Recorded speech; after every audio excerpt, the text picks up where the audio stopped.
la colaboración de Diana Torres, que ya está con nosotros. Diana, bienvenida, buenos días. Hola Marcela, muy buenos días. Gracias a ti, gracias al auditorio por escucharnos una semana más. Y bueno, me gustaría traer a la mesa un concepto que, si bien creo que de cierta forma empezamos a tocar la semana pasada sobre este capital de confianza que tiene el presidente electo Andrés Manuel López Obrador, y decíamos algunos temas para los que le alcanzará, otros para lo que no. Esta semana empecé a ver cómo cobra forma y cómo se va utilizando de una manera más frecuente el concepto del bono democrático. Creo que algunos analistas lo traen de moda en estos días. Y el bono democrático tiene varias acepciones. Me gustaría hacer un alto en el camino para reflexionar sobre lo que implica un bono democrático en términos de comunicación y de percepciones.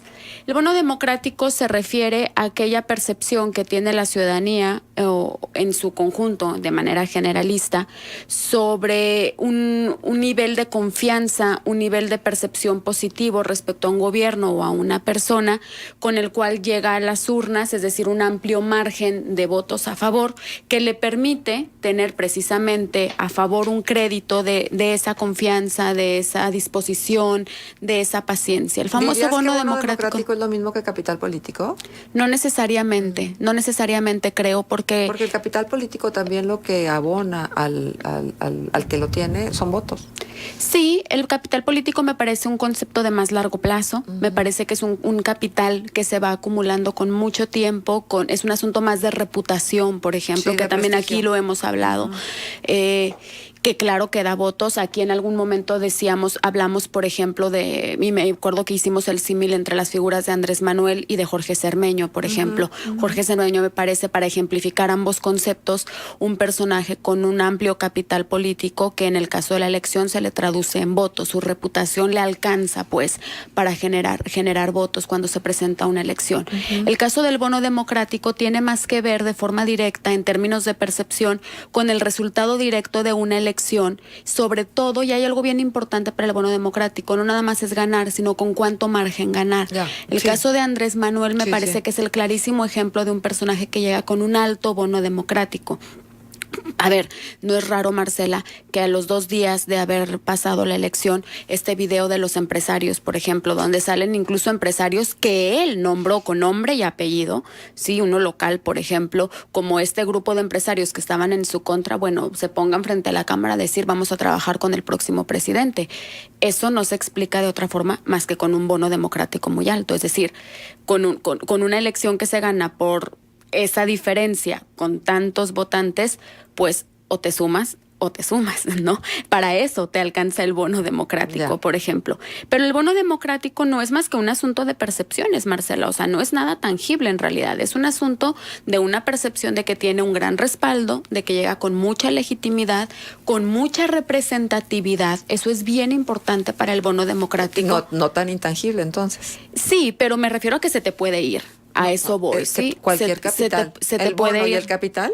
Adiós. Sí, el capital a lo mejor te alcanza para mucho más porque lo has construido como más largo plazo, ¿no? Pero lo han dilapidado. Sí. Se derrocha. De la noche a la mañana lo puedes perder. El crack de la bolsa ocurre también. Me refería al capital político Por eso, cuando hablamos, ¿no? Y yo también me estoy refiriendo al capital político. Digo, exactamente como el crack de la bolsa puede ser el crack del capital político. Sí, y pienso otra vez en el caso, por ejemplo, de Jorge Cermeño. Puedes estar ausente mucho tiempo, pero cuando el capital está ahí y ha ido generando intereses, te alcanza a lo mejor para regresar. Bueno, pero insisto, velo con Enrique Peña Nieto a inicios de su sexenio. Llegó con un cierto capital político que tenía que ver con el respaldo de los empresarios, con aquel famoso Pacto por México, el Salvando a México, la famosa portada, etcétera. Y de la noche a la mañana hubo un crack, y el crack tuvo que ver con la Casa Blanca. Sí, pero no sé si el capital político de Peña Nieto en realidad estaba tan afincado en una reputación, era el momento, era una coyuntura, ¿no? Pero finalmente el capital no le interesa de dónde viene el capital. El capital es el capital. No sé. creo que en términos de percepciones sí interesa lo que hay detrás, porque volvemos a esos ejemplos, ¿no? O sea, si vienes de una reputación construida de mucho tiempo, es más fácil sortear ciertas crisis que, como el caso de Peña Nieto, no. Entonces, un escándalo de esa naturaleza te puede tumbar. Si importara, ¿cómo es que llegan a los puestos?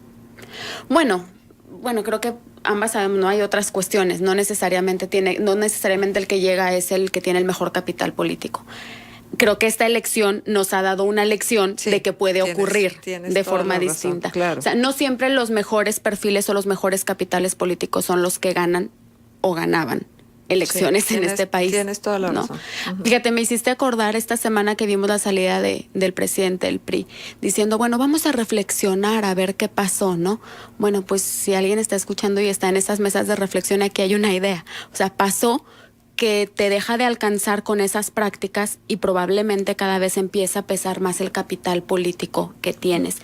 Pero bueno, regresemos al tema del bono democrático, que es el otro concepto más relacionado directamente con el resultado de la elección. En este caso, Andrés Manuel llega con un altísimo bono democrático, por la victoria, por la distancia en la victoria, por la representatividad en la victoria, eso es importante. Es decir, si nosotros revisáramos, como lo hicimos la semana pasada, algunas encuestas de salida, podemos ver que el voto por Andrés Manuel es bastante representativo. Si tú agarras hombres y mujeres, andan 50 y tantos, 40 y tantos. Si agarras grupos de edad, más o menos andan entre 60, 40, mitad y mitad.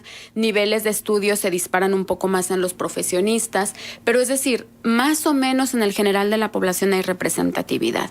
Entonces, ¿para qué te va a alcanzar ese bono democrático? Primero hay que decir, Marcela, que ese bono de confianza, de paciencia, de crítica, lo tiene entre sus votantes. Por supuesto que quienes no votaron por él no le están dando ese bono y ese capital para que trabaje. Si acaso darán después su respaldo y su confianza y su respeto, en el mejor de los casos, si es que nos enfrentamos a una persona medianamente democrática. Pero el bono democrático te lo dan tus votantes. Algo que me parece importante analizar es que Andrés Manuel tiene dos claros tipos de votantes. Es decir, los que respaldan claramente la figura de Andrés Manuel, los morenistas, los amloístas, o sea, los que están a favor de su persona.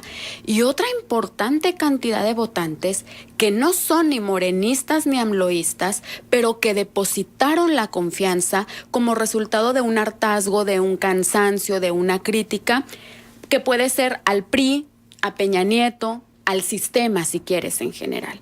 Y hay que tener bien claro eso, porque Andrés Manuel no solo gana con pejezombis. O sea, Andrés Manuel no solo gana con gente que lo defiende a ultranza. Andrés Manuel también gana con una importante cantidad de votantes que dijo, bueno, va. O sea, va porque ya estuvo bueno de los demás, porque ya les dimos la oportunidad, porque ya hay que pensar en una tercera opción, pero no están a pie juntillas, no están de forma recalcitrante con él. Y entre ese sector de la población, el bono democrático te alcanza para menos. Voy a poner algunos ejemplos. Es decir, un votante que se fue con Andrés Manuel como un voto de confianza sin ser plenamente convencido de sus posturas, pues puede debatir los cómos de algunas políticas, como ha ocurrido en estas semanas, ¿no? Ya empezamos a ver los cómos de aquello que en la campaña era tan general, como lo platicábamos la semana pasada. Pero otro grupo de fanáticos no. Pero como en todo sucede. O sea, como sigue habiendo gente que te dice, hace poco alguien me lo dijo de frente, o sea, que el PRI no es corrupto. O sea, de esos hay en todos lados, ¿no?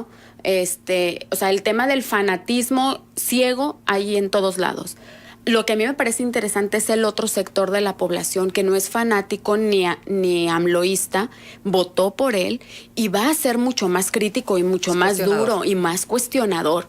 Sí. Porque creo que tendremos que empezar a ver que el bono alcanza para ciertas cosas. Por ejemplo, te voy a poner un ejemplo en la campaña. Me parece que el bono de Andrés Manuel le alcanzó para cosas como tener en la lista a Napoleón Gómez Urrutia o al nieto del Baester. Es decir, y hubo quien dijo, ¿cómo se le ocurre a Andrés Manuel tener a Napoleón Gómez Urrutia ahí? Bueno, el bono era tan alto que le alcanzó para eso, Marcela. Ya. Pudo tener a Napoleón en las filas y aún así ganó. Pudo sumar al nieto del Baester y aún así ganó. Pero en la poscampaña, van a ocurrir otras cosas que hay que empezar a ver si le alcanzan. Déjame, porque el tiempo nos gana, desgraciadamente. Pregúntate una cosa. Estos titulares prácticamente de toda la prensa nacional el día de hoy chocan de Manuel López Obrador y el INE por multa, por ejemplo, es la del siglo. Ese era el tema. ¿Sí? Entonces, ¿cuál va a ser la repercusión? ¿Cuál va a ser el impacto? A mí me parece, y justo a ese ejemplo iba, el escándalo del desvío, del posible desvío de fondos del fideicomiso para damnificados, es un tema, por ejemplo, al que me parece que no estoy segura si ese bono le alcance. ¿Por qué? Porque yo decía la semana pasada, podemos debatir los cómo de la ley de amnistía. Va. Lo que no podemos discutir y lo que los votantes que depositaron su confianza, aún sin ser amloístas, no le van a permitir a Andrés Manuel, es un escándalo de corrupción. Algo que me parece importante que vamos a tener que ver, y ayer yo ponía un tuit al respecto, cuando Andrés Manuel pone en Twitter, no nos pueden atacar porque nosotros no somos corruptos. Yo preguntaba, ¿nosotros quiénes? Porque el bono de confianza, el bono democrático, y con esta pregunta la dejo en la mesa, mi pregunta es, ¿de quién es el bono, Marcela? ¿De Andrés Manuel? ¿De Morena? ¿Del movimiento? ¿De quién es Morena? ¿Del nuevo gobierno? ¿De quién es Morena? Sí, de Andrés Manuel. Pero ahí es donde él va a tener que empezar a marcar estas fronteras sobre cuando dice, nosotros no somos corruptos. ¿Y qué pasa si resulta que hay un escándalo más adelante de alguien que sí es corrupto, que sí es Morena y que sí es el movimiento? Creo que tendremos que estar muy al pendiente de ver en el proceso antes de la toma de gobierno para cuánto le alcanza este bono.